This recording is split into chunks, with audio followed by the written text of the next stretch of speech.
let me know. I'll try to increase the size.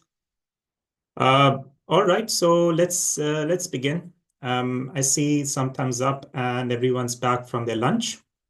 So welcome everyone. So now we'll be talking about IDEs, and I think this is the part where everyone wants to wants to know quickly how to leave the ugly terminal of any HPC and the thin lanes and just be in their comfort zone of their own computer and use IDEs because that's what they've been using for a while to code or to do anything. So we'll be covering three IDEs in this case. The uh, Jupyter Lab, that is, VS Code, and be ending with the Spyder. And in the end, we'll have some exercises to do. Um, and there might be some of you who already know how to use IDEs. And if that is the case, and you don't want to waste your time to understand how to use your favorite IDE on this one, you can straight away jump to the exercises. And just keep it to yourself. When we reach to the exercises, we can discuss how to do it. So without further ado, let's start with the first IDE. So we'll have the Jupyter first. This is the one of the most popular ones. So I'll be starting with this one first. And Jupyter is catching up quite it's getting very popular, especially in with regards to data analytics or data science or just in general analytics to quickly see the outputs and make a notebook out of it so that it looks like a documentation where you have your code, its explanation, a little bit of its documentation, and the output of the visualizations that you've been trying to do. It's one of my favorite as well. And I make a lot of Jupyter notebooks all the time. So we have Jupyter available for all these HPCs, and they have slightly different ways to access this Jupyter. It's but it's even if there is slight differences, the basic concept is the same. You would want to start the Jupyter server on the node. And in this case, it depends how big is your calculation, how heavy is your work. If it's like a very light calculation or work, you might start it on a login node. But if it's a very heavy calculation, you would like to start it on a compute node. And that would make sense, especially with in case if you want to also use GPU, then you would need to start it on a GPU compute node. So I like to personally start with my work at the login node. And if I see things are getting pretty heavy, I start submitting jobs to the compute node. But like the very basic work that I do, which requires simple coding, is done on the login node. So as I said, you would need to start it on, you would need to start the Jupyter server. And then it depends whether you want to access that Jupyter server onto your own local computer or through ThinLink itself, which means you can log in through ThinLink onto the HPC. And then you can use that Jupyter server running. Exceptions being, well, it's not an exception, but it's a more convenient way of doing it. You will see that on, for example, on LUNARC and on PDC, you would have the applications available to you through GFX Launcher, which is the desktop on demand, but in the background, it's running GFX Launcher. So you can you can use this Jupyter server quickly there. But anyway, if you want to have that running onto your own computer, then you have the option to call that Jupyter server through an SSH tunneling, and we'll see how to do that. And then just work it from your own browser, personal browser. If anyone is starting with the exercise, I would just want to say that it's at the bottom. And there are two kinds of exercises here. Both of them requires you to set up your environment and have whether if you're doing the first one, it requires SciPy. If you're doing the second one, it requires transformers with a backend of Torch. So you can look at these, and the reason I've asked you to create your own environment and given the code here, it was because by doing this, you will actually go through each step of your normal workflow of creating the environment, using the environment through your IDE, calling the kernel or the Python interpreter if you're going to do that, and running everything through your IDE. This also means if you're submitting jobs through your IDE, for example, in VS Code, you can also switch on the terminal and you can run through terminal, you can submit jobs. So if you're submitting jobs, then of course, the second exercise also has an option to do it either on CPU or GPU. And we have some magnetic links or nodes reserved, depending from which HPC you are working with. So you can submit jobs on both CPU and GPU. Okay, going back, Jupyter. So if you talk about UPPMAX, we have, you can start an interactive session on either a CPU or a GPU compute node. If it's a GPU, then it's not Rakam, it's Snowy. So there is an extra flag for that, and which is -m Snowy and --gress GPU :1, which will give you T4 GPUs. And then you have to load the Python module, which contains the Jupyter lab or the Jupyter notebook. And then you'll have to start the Jupyter server. Now note that for each HPC, we'll be running Jupyter servers, and that would need you to give this command, which will be sort of common for all the HPCs. So for example, Jupyter notebook will start a Jupyter server with the Jupyter notebook, --IP and 0.0.0.0 will start a local host, but the same server will start the Jupyter server. No browser will instruct it to like automatically Jupyter server starts the browser, which is the inbuilt browser of the HPC, and starts the server on that. Instead, no browser will not start the browser. So you'll get a URL with which you can copy paste into whatever browser you are working with.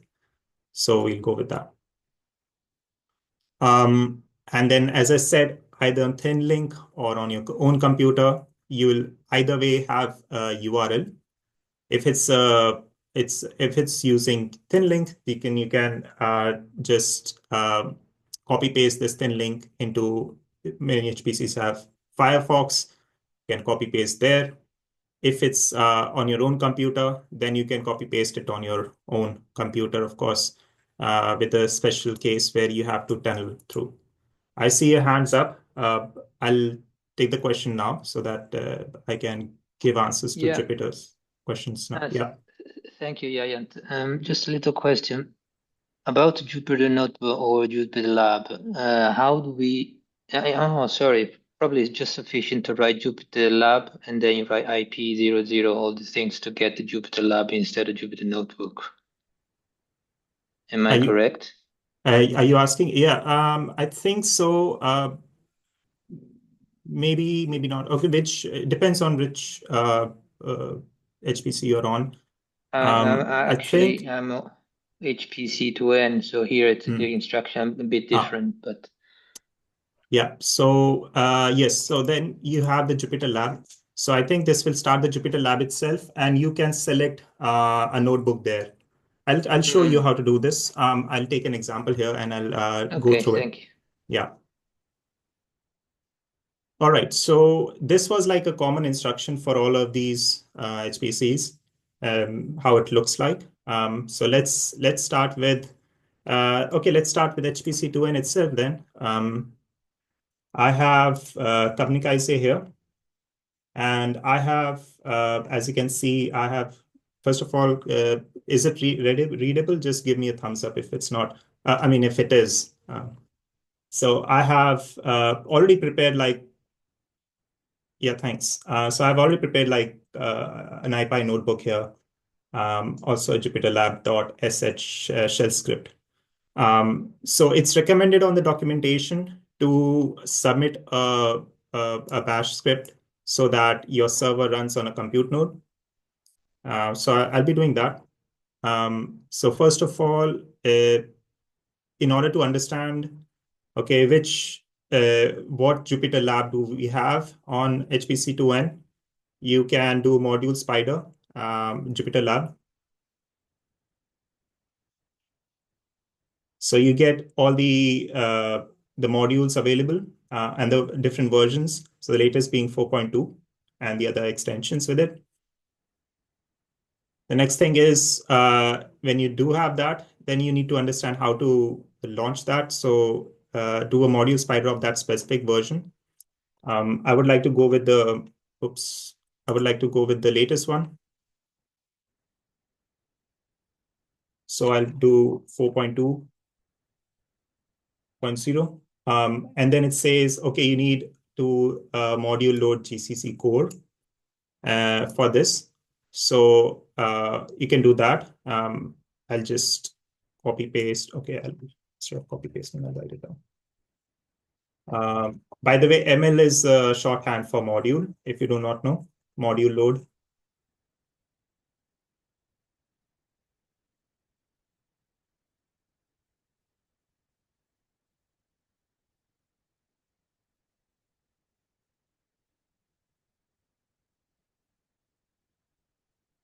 And ML list will show me that this should be loaded now. So Jupyter Lab is there. So we have loaded the desired module. This next thing it asks is to create a script so that you can submit that to the compute node. And in our example, we are submitting it with just one core for 5 hours and loading the desired modules. And then starting the server on that particular host. Remember, IP is the one which instructs the Jupyter to so start the server on that particular one. So I have my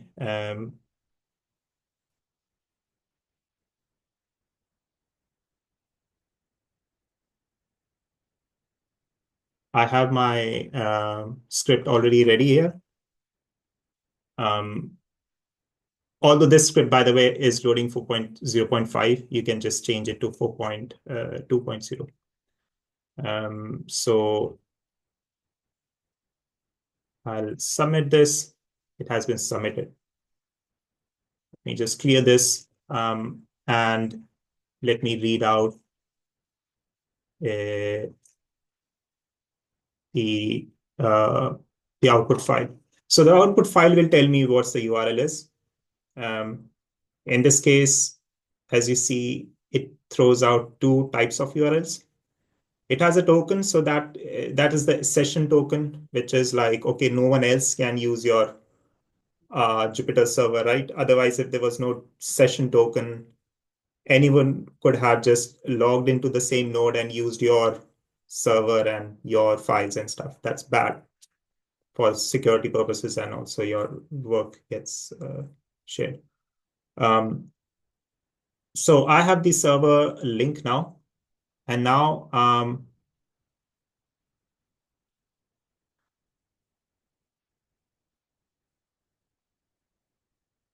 So it says that we have to start the thin session, and we can start with copy pasting the URL onto that session.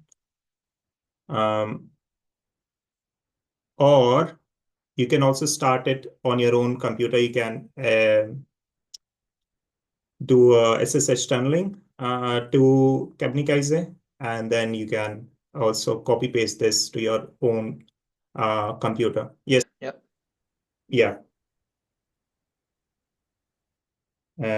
So I'll take the questions later. Let me just complete the command here. So I was trying to start the server. I've got the service already running. I'm trying to tunnel it and try to run it through my own computer. In this case, HPC2N. So the command goes like this. So SSH -L followed by the port number. And the port number is my local port number, which I'm telling it to listen from. Then the server on which the server is running, which is in this case this one, and it's running on a particular port 8889. That is the one which I'll be giving here. And then finally followed by my username.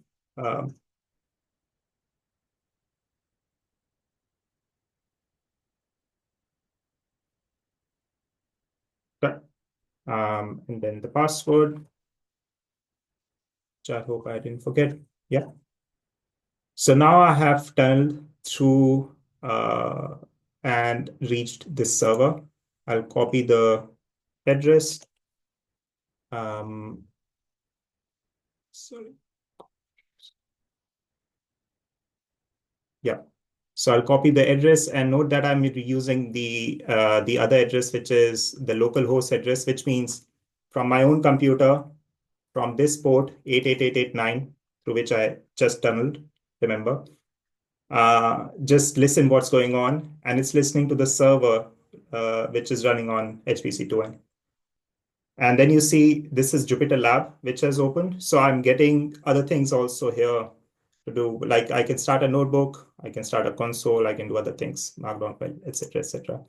But currently it's running from my file from where I'm running my server. Because if you see, I started my server from, okay, I cannot scroll up, but I started the server from a particular folder. That's the folder which got opened here.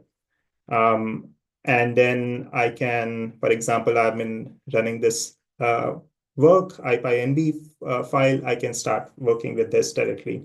And for, let's say, if I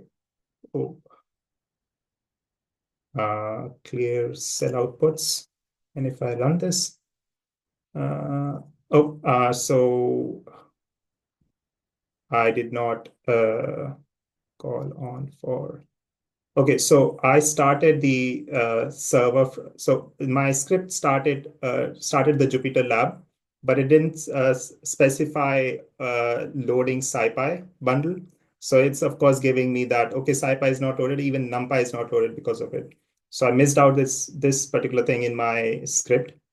So you'll have to like also, of course, module load SciPy bundle into it. Otherwise, also you can start your environment from that script that you just submitted. So I was talking about this. I just module loaded Jupyter Lab. I forgot to start my SciPy bundle module here. You could have done that. Otherwise, you can also start if you have your own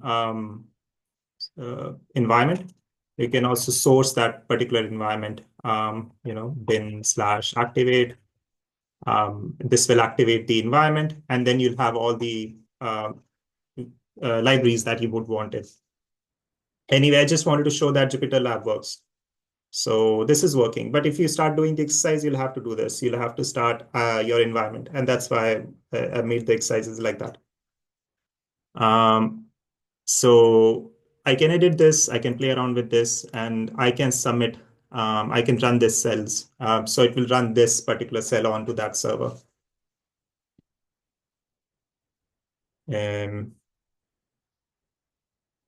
Alternatively, If you are, let's say, on open on demand, so this is then linked to Cosmos, and they have the Jupyter Lab and Notebook already available.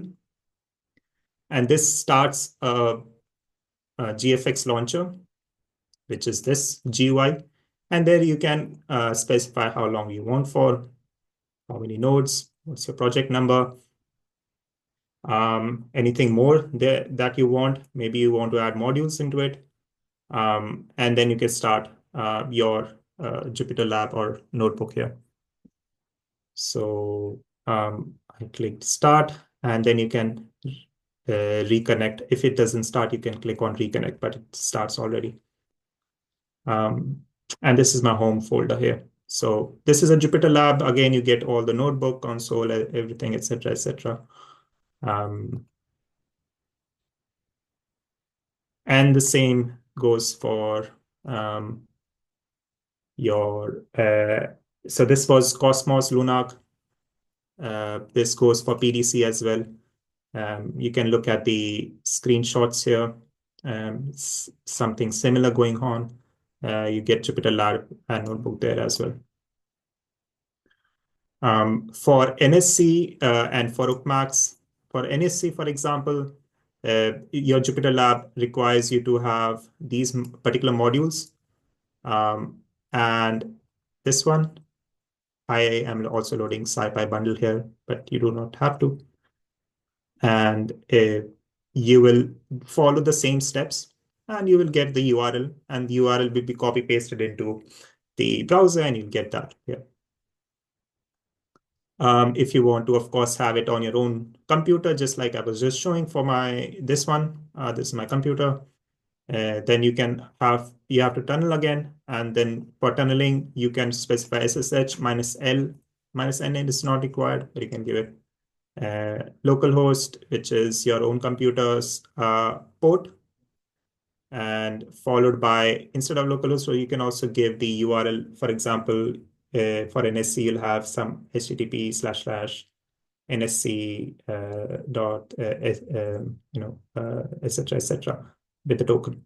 You can copy paste the host name from there as well, followed by your username and host name. By doing that, you will get again the same stuff. So this was about Jupyter. I'll move on to the next one, which is VScode. And then you can ask me questions if you have any. For UPPMAX, there's this just one caveat that if you want GPU nodes, Snowy needs to be used. And in that case, when you are running it through your own computer, you will have to give SSH -L S123, which S means Snowy. So this will be the host name on which the URL will be working. Of course, when you start the server, you will get this one. But the thing is, you'll have to still log into rakam.uppmax.eu. So this sometimes can be confusing, like, okay, I am fetching the server from Snowy, but I'm giving, of course, because I have to log in to Rakam. So that's the only thing. If you're creating your own environment, because you need a lot of other packages along with Jupyter to run, which will be the case, and the exercise will require you to do that, then you would need to create your own environment with Jupyter, with other stuff. And there you need to, like, for example, pip install Jupyter. This is applicable to all HPCs, of course. Then your environment will have Jupyter and everything. Then you can either start your source, you can source activate your environment and run Jupyter, that one, and the URL and the steps are same. Just remember to give -I so that it overrides looking at the system's Jupyter, which is the inbuilt Jupyter that we have. Instead, it pip installs a new Jupyter for you so that it works perfectly fine. So that was about Jupyter. Now we go to VS Code. VS Code, again, this is a common instruction for all of them, which is VS Code is a bit special in the case where you have, let me start VS Code here. It has a lot of extensions which are quite handy, and that's what I like about VS Code. Now, of course, we have Copilot, so AI comes to VS Code. So essentially, you need to also start VS Code. You need to download VS Code, of course, in your own computer. And by the way, VS Code is also available on certain HPCs. For example, on UPPMAX, you can module load VScodium. And VScodium is an open source VS Code. There's a caveat with like it's always not up to date with what VS Code is being published with. But it has its own other extensions sometimes. But it's the open source version of VS Code. Even if you're like using Bianca, VScodium is available there because it's a closed environment. You can use VScodium. With your own local VS Code, like I'm showing you here, you cannot log into Bianca if you're a Bianca user.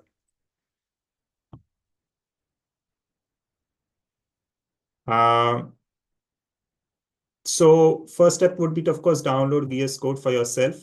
And then you'll have to download a certain extension, which will let you tunnel or remote access the HPC you want to work with. So the extensions here, if you click on that one, you can search for extension called remote tunnels, or just, yeah, remote tunnels, or this one, remote tunnels.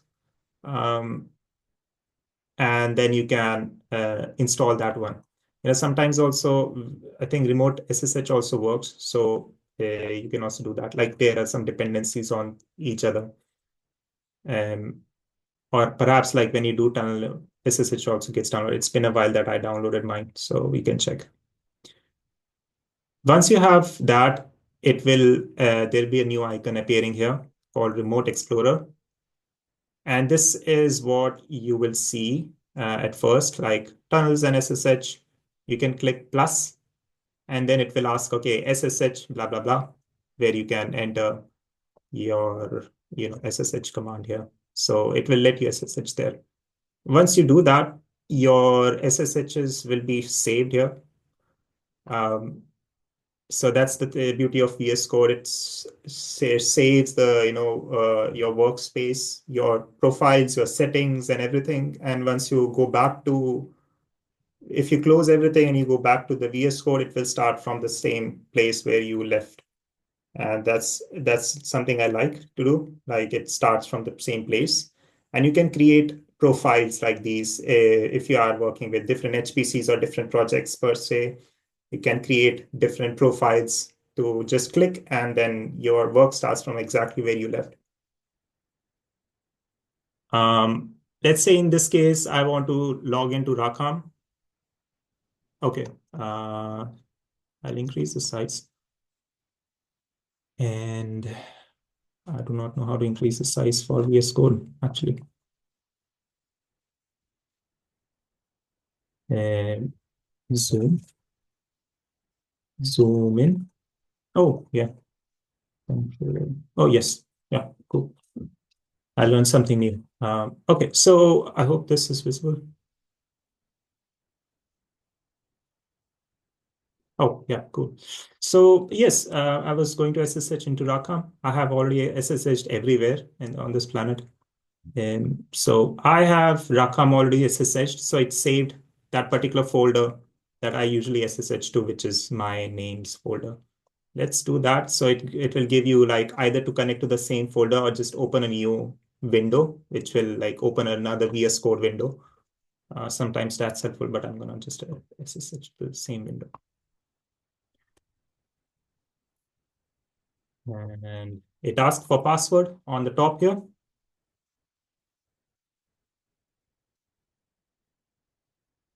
And then it says, okay, this OS version is not supported by VS Code. Okay, so first of all, Rakam's hardware is quite old, which will hopefully get replaced soon with new hardware. So VS Code has issues with older hardware stuff, but I'm gonna just allow it. It will just give me a warning, but it'll work. Okay, so I have everything I want. I have my folders here, right? And I can start working directly. So for example, I was working with some LLMs. And was I? Just trying to open a random. Okay, anyway, let's open a random file, PyTorch definition file. I was working with Singularity. So yeah, I can start here, and this is my work file, and I start working with this one. Not a problem. And just like that, you can log in, and you can also, of course, start your terminal here. So on here, you'll have the option to call terminal. You can click new terminal, and you will get a new terminal here on the bottom. And currently, it's already loaded my Conda environment.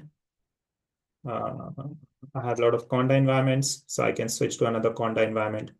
And I can submit jobs from here. I can code from here. I can submit jobs here. I can add more extensions, which will help me do Python linting or, auto completions, things like that, which is quite convenient. And of course, now we have Copilot, so that also helps. There are some important things to note, which is when you add in extensions, VS Code has a habit of just blasting off its extension stuff onto your home directory, and your home directory is limited in file numbers or size. So you might have to change some settings on VS Code to make it download the extensions and its metadata, temporary files, etc., to some other folder which can accommodate your size, right? So I prefer it to throw it into my project folder itself so that my home directory is sort of empty. To do that, I have given the instructions here, how to do that, and install extensions and manage extensions. So you'll have to change those settings. I'm not going through that. You can read that later.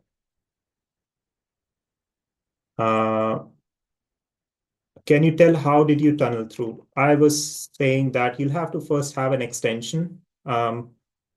You can have the extension if you search for tunnel. Remote Explorer is something, remote tunnel. Basically, these are all interdependent on each other. So you can install remote tunnels. I think it'll also install remote SSH, etc., etc. So click on that, install that, and it will install it. That's it. As you can see, like last time I used it to do something and I was running a Tesla T4. I was accessing a GPU. So let's do that. Let's access a GPU. All right. So on the terminal itself, I'll have to. So it's a IPy notebook. What do I need? I need a Jupyter server running somewhere. And for this work, I need it running on a GPU node, right? And I'm on Rakam. That means I'll have to run it on a Snowy node. So first of all, I would deactivate this. This is not deactivated. I would need to get hold of a Jupyter server on Snowy. So there are two options. You can either use interactively, go to Snowy. To do that, there's an option I've given it here on Snowy, this one. So let's do that. Did I miss something?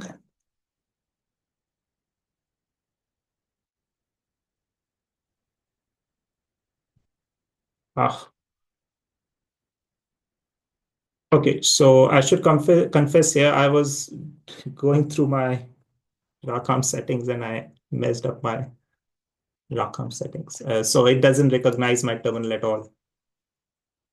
Or was it extra $sign somewhere? Yes.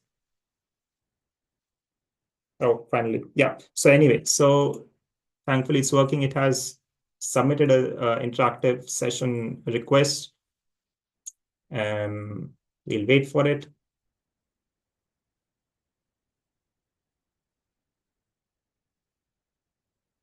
or I have my own snowy node with the GPU. Why wait for it? But anyway, you'll have to wait for it. You'll get your node as well. I got my node, and you can see that when I did NVIDIA SMI, I got Tesla T4. So I'm already on my uh, node, which has GPU on it. The next thing is to run or to module load Jupyter first. But by the way, I'm running Torch, so I would require Torch as well in my environment. I need to load my environment with Torch here. Let's see if I have Torch.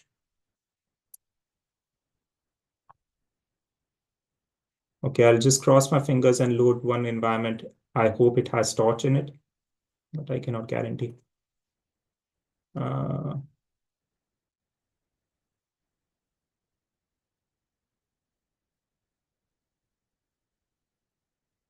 okay. And this doesn't have does this have a Jupyter kernel is what I'm trying to check.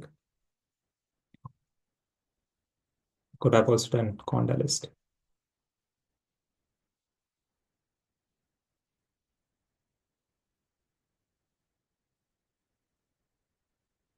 J.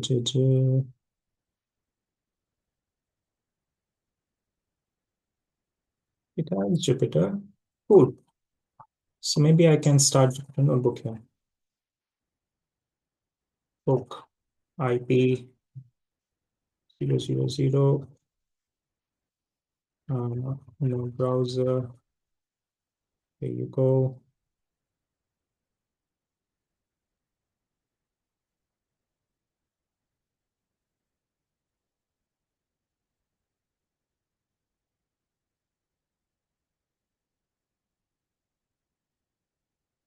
It's a while.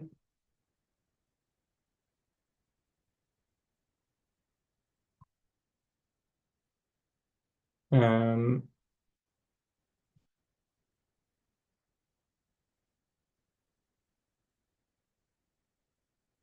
okay. So the server is up on Snowy on one of the compute nodes, which I used through interactive session. And this is the URL for that. So I'll copy this URL, which is the server on which it's running. Then it asks, okay, in top right, it says select a kernel. I'll say existing Jupyter server. It asks for a URL, enter remote URL. I'll copy paste that. It says connect to Jupyter server. Yes, please. I click that, and on the bottom, you see some request, a GET request was received on the server. So it says, please enter to confirm your input, which is S185, which is what the server is. I just enter, it detects there's an IPy kernel running on it. And it says, okay, there's a conda /unsloth studio /bin/python is the kernel. I click yes. And there you go, Python 3 IPy kernel is available. I run this cell. It's trying to connect, it's trying to run, and it's running now. And hopefully everything will be available, and you'll see T4 again in a few seconds. This particular cell might not work because I don't have PIL in this environment. But anyway, you get the point. So does this not have Torch? Sometimes it says forbidden, but it works out. At first, it takes time. It's a big environment. This is quite long. Meanwhile, I received the other server Snowy compute node as well. Okay, I'll keep this running. Oh, okay. It has run. So you see that it received a CUDA device properties T4. And there you go. Okay, it's took 1 minute. I don't know why. Let me read on this thing. Now it's quick. Okay. Anyway, so now you have the things running and you are running it through server. That's all. So VS Code, I'm gonna jump to Spyder now. But you get the gist. So this is how you can fully exploit VS Code and its extensions and things like that.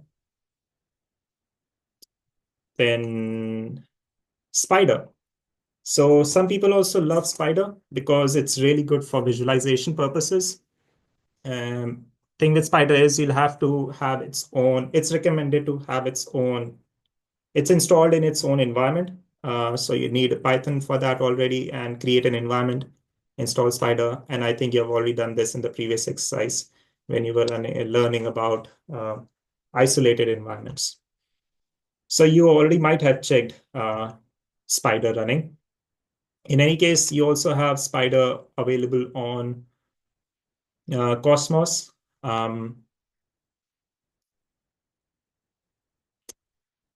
So there you go. Anaconda Spyder is already available here. And the same way, you just submit the job and you receive Spyder. Otherwise, if you are on HPC2N, it's available in a module. You'll have to also give these dependent modules and Spyder, and then start Spyder 3. It will start Spyder 3. On UPPMAX, again, you'll have to create your own environment for that and activate the, the Spyder environment. Same with NSC and PDC. So it will have well, Spyder, with Spyder you can have visualizations in a separate window, and you can read through these instructions to understand how to best make use of the plots and its settings to give you like convenience when you're plotting things, especially with matplotlib in the upcoming exercises or Seaborn. I have a question by me. Okay, I'll take care of this particular question later, but if it's like a general question, I'll take that first so that I complete this thing before. Oh, sure. Yeah. But it should not be an issue because a lot of people use VS Code and they log into Tetralith all the time. Okay. So Spyder, yes, there are settings given to make sure that you make full use of the visualization for Spyder to see the plots and the upcoming exercise for matplotlib as well. That will be helpful. So yeah, these are available here. And then finally, bit running out of time, but if anyone has gone through the exercise, just give a thumbs up so that I know that someone tried it. If you haven't, then let's see if I can do it by myself. If I can also go through one exercise at least. Did anyone go through the exercise?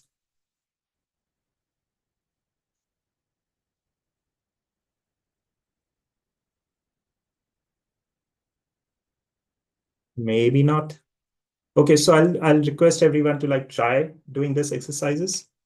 And it's pretty straightforward. What you have to do is create an environment just like you did in the previous just before lunch.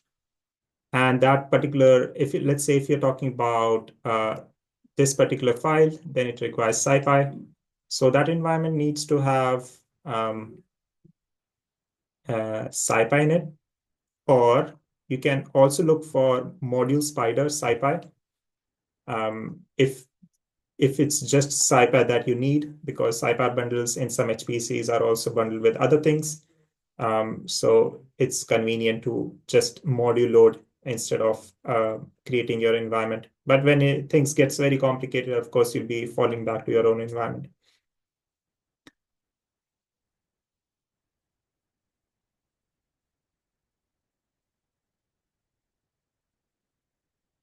Right. Uh,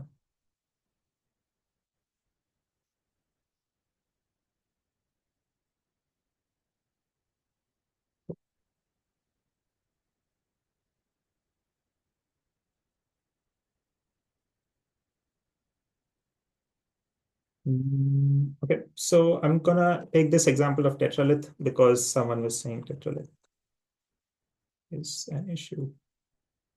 And save. I'm connecting to tetralith. Or maybe it's just too simple with VS Code. Should I start with the Jupyter server here? Okay, let's start in Jupyter server instead.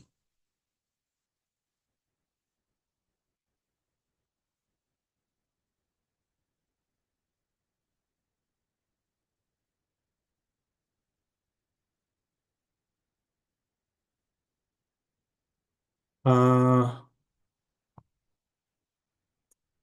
so I'll module load these things.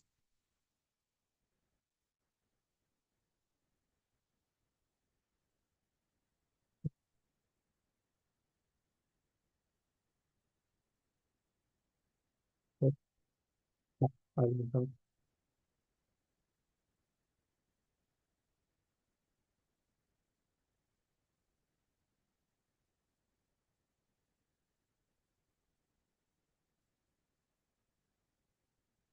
so,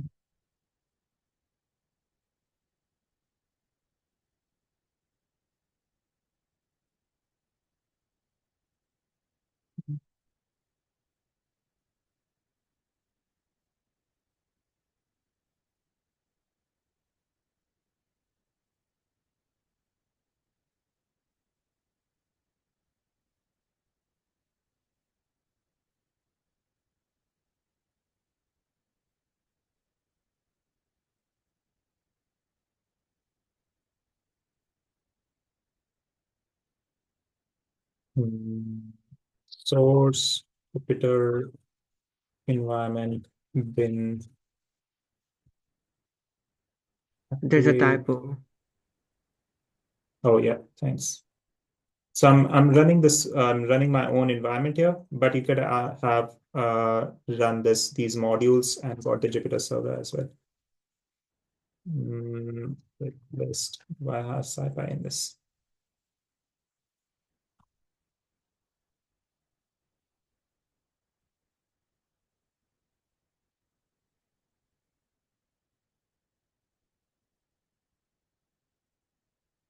There you go. I do have SciPy in this. Okay. Um, then I'm gonna run the Jupyter server.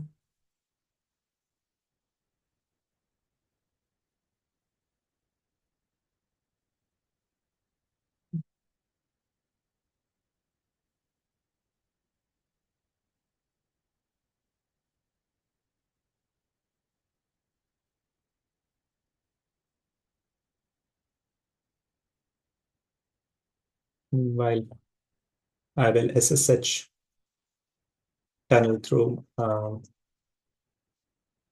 to reach the server, which is running on the port 8892. 8892. Let's see. Let see. Shopping 8892. And then my credentials. Let's try like 3.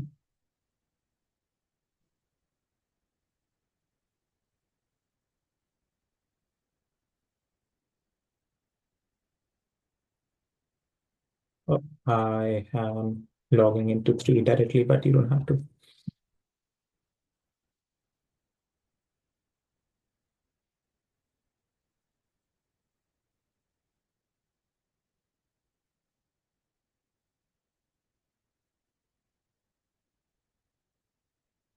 All right, it says I'm logged in. So if I copy my URL, copy address, run this, I'm able to reach the Jupyter server. And this Jupyter server was, if you remember, running through my environment.